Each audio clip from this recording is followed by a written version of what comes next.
अस्सलाम वालेकुम नाज़रीन, टन के साथ मैं हूं उस्मान सुल्तान। कमिश्नर रावलपिंडी ने इस्तीफा दे दिया है। कमिश्नर रावलपिंडी के इंतखाबात में बेज़ाब्तियों के इल्जामात पर सीनियर सहाफ़ियों का शदीद रद्द-ए-अमल आ रहा है। संगीन इल्जामात की तहकीकात का मुतालबा भी कर डाला है।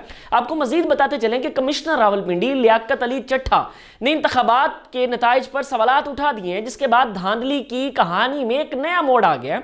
इल्जामात पर सीनियर सहाफ़ी हामिद मीर ने रद्द-ए-अमल देते हुए कहा कि इंतखाबात के इतने दिन गुजरने के बाद बात करने का मतलब है कि कमिश्नर के पास कोई ना कोई सबूत मौजूद है, मतलब उसके पास कोई एविडेंस है। उन्हें गिरफ्तार करना मुनासिब नहीं है। इल्जामात की तहकीकात होनी चाहिए और यह सोचना चाहिए कि कमिश्नर ने ऐसी बात क्यों की। इलेक्शन कमीशन को तहकीकात के बाद इल्जामात की तरदीद करनी चाहिए थी। बलूचिस्तान में इंतखाबी नताइज पर इससे ज्यादा संगीन शिकायत हैं और उम्मीदवार ने इलेक्शन कमीशन से राब्ता भी किया है। कमिश्नर रावलपिंडी के अलावा कुछ और सरकारी अफसरान जिन्होंने बतौर प्रिजाइडिंग और रिटर्निंग अफसरान के फराइज अंजाम दिए हैं, उन्होंने लिखकर इलेक्शन कमीशन को शिकायत की है। हामिद मीर ने इस्तीफे को बारिश का पहला कतरा करार देते हुए कहा कि अभी मजीद इस्तीफों की बारिश होगी। कमिश्नर ने तराफे जुर्म कर लिया है तो उन्हें दबाव डालने वाले अफराद के नाम भी बताने चाहिए थे।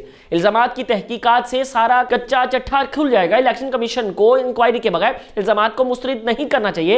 एंकर पर्सन शाहजेब खानजादा का कहना था, जिस तरह फौरी तौर पर इल्जामात को तस्लीम नहीं किया जा सकता, उसी तरह फौरी तौर पर अल्फाज के जरिए इल्जामात को मुस्तरद भी नहीं करना चाहिए। धांधली के इल्जामात पर पीटीआई फॉर्म 45 पेश कर रही है और नून लीग को भी जवाब में फॉर्म 45 पेश करने काशिफ अब्बासी ने कहा कि आइंदा दिनों में सियासी सूरत-ए-हाल संगीन होती नजर आ रही है। सुलेमान अकरम राजा को गिरफ्तार करना गलती है, लेकिन यह पहली गलती नहीं है। ताकत के जरिए इशूज को दबाने की कोशिश की जा रही है। मसाइल के हल के लिए सियासी जमातों को कुछ फैसले करने पड़ेंगे।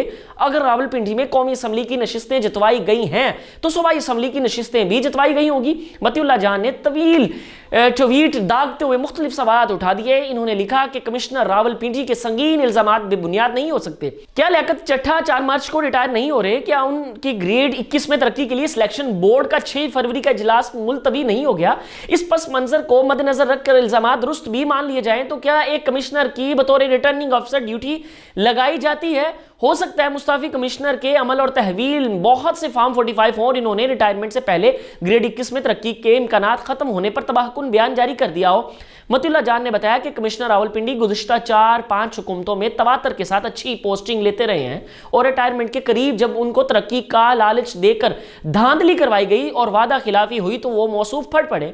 कमिश्नर के इल्जामात बेबुनियाद नहीं हो सकते, इसलिए आला सतह पर तहकीकात होनी चाहिए। और इसके साथ आपको बताते चले, पाकिस्तान के चीफ जस्टिस काजी फाइज ईसा ने भी कमिश्नर रावलपिंडी के इस बयान के बाद कहा कि इस तरह तो कोई मुझ पे भी इल्जामात लगा सकता है कि मैंने कत्ल किया, मैंने डकैती की, मैंने चोरी की है। इल्जाम लगाने के साथ साथ सबूत भी देने पड़ते हैं। कमिश्नर रावलपिंडी के पास, चट्ठा साहब के पास अगर कोई सबूत है तो वो पेश करे अदालत में ताकि आजाद तहकीकात हो सके। इसके अलावा जो निगरान वजीर आला पंजाब हैं, उन्होंने भी आज़ादाना तहकीकात का एक ऐलान करते हुए कहा कि बहुत जल्द इसकी आज़ादाना तहकीकात भी शुरू करते हैं और इसको किसी मुकाम तक पहुंचाते हैं कि कमिश्नर चट्ठा साहब, क्योंकि कमिश्नर की जो पोस्ट होती है वो एक हाई रैंक पोस्ट होती है, तो उनकी तरफ से इस तरह के इल्जामात लगना इलेक्शन को वाकई ही ज़रा डाउटफुल बना रहे हैं। तो इस बात को ज़रूर देखना पड़ेगा कि ये इलेक्शन किस तरफ को जा रहे हैं। पाकिस्तान की मौजूदा सूरत हाल बहुत संगीन सूरत हाल इख्तियार करती जा रही है।